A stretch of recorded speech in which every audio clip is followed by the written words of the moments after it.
নমস্কার, আমার আরেকটি ছোট্ট ভিডিওতে আপনাদের সকলকে স্বাগতম। তো আমরা হোটেলে ফ্রেশ ট্রেশ হয়ে খাবার দাবার খেয়ে রেস্ট করে বেরিয়েছি দ্বারকা মন্দিরে যাওয়ার জন্য। তো তখন বেলা 4:30 থেকে 5টা হবে, কিন্তু আমরা তো আছি জিওগ্রাফিক্যালি পুরো পশ্চিম দিকে ভারতের, গুজরাটে। ওইখানে সন্ধ্যা অনেকটা দেরিতে হয়, আমাদের নর্থ ইস্টের তুলনায় সন্ধ্যাটা আরও দেরিতে হয়।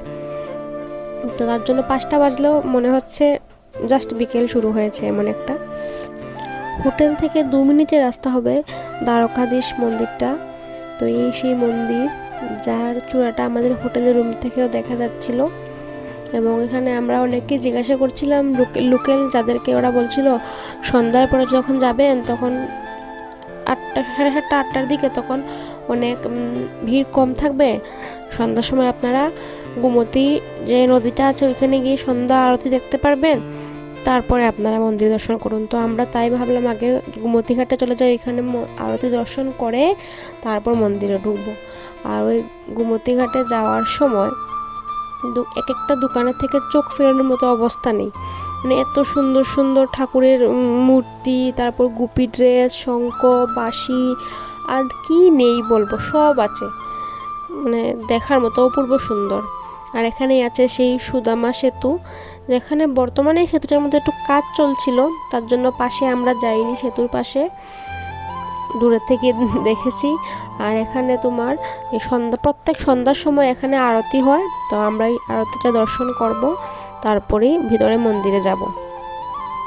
আর এই গোমতী ঘাটের মধ্যেও ছোট ছোট অনেক মাছ, মাঝারি সাইজের আর কি বলতে পারি, মাছ আছে। ওদেরকে এখান থেকে তুমি খাবার কিনে খাওয়াতে পারো, মুড়ি, তারপর আটার গুলা, এগুলো তুমি কিনে ওই মাছদের তুমি খাওয়াতে পারো। তো আমরাও খাইয়েছিলাম, খুব সুন্দর লাগছিল দেখতে। একটা খাওয়ান দিলে অনেকগুলো মাছ চলে আসছিল একসাথে। আর এই মন্দিরের চূড়া এখান থেকে দেখা যাচ্ছে। আর পাশাপাশি গোমতী সেতু, কিন্তু এটা গোমতী সেতু বলছি, এই সুদামা সেতু, কিন্তু কাজ চলার কারণে আমরা এখানে পাশে যাইনি, বন্ধ ছিল জায়গাটা। আর এখানে অনেকেই উট চড়েছে, আমরা সাহস করে উঠিও নি, আর আমরা ওইভাবে ড্রেসও পরিনি যে উঠে বসতে পারবো উঠের উপরে, তার জন্য আমরা উটটা চড়িনি। এখনো দাঁড়িয়ে আছে, আমরা আরতির প্রিপারেশন চলছিল, তো আর পাশে যাইনি, দূরে থেকেই আরতি দেখেছি। তারপর কিছু ফটো উঠলাম আমরা সবাই, কারণ এরকম জায়গায় আসতে পারা অন্য একটা আলাদাই ব্যাপার। তো ওইখান থেকে এসে আরতি দর্শন করার পরে আমরা কিছু দোকান কিছু টুকিটাকি জিনিস কিনেছি, অল্প স্বল্প, সব তো আর কিনা যায়, দেখে মনে হচ্ছিল সবই কিনে ফেলি, তা তো সম্ভব নয়। তো এটা হলো মন্দিরের যে গেটটা, তুমি তার আগে তোমার মোবাইল, জুতো টুতো সব ব্যাগটা একটা জায়গায় সাবমিট করে তারপর টোকেন নিয়ে মন্দিরে দর্শন করতে পারবে।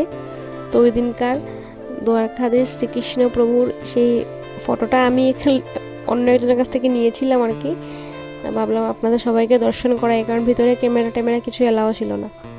তারপর এখান থেকে বের হয়ে আমরা আবার একটু ফটো তুললাম, ভিডিও করলাম। আজকের ভিডিওটা এই পর্যন্তই। সবাই ভালো থাকুন, সুস্থ থাকুন, ভগবান শ্রীকৃষ্ণ সবার মনের শুভকামনা পূরণ করুক। রাধা রাধা।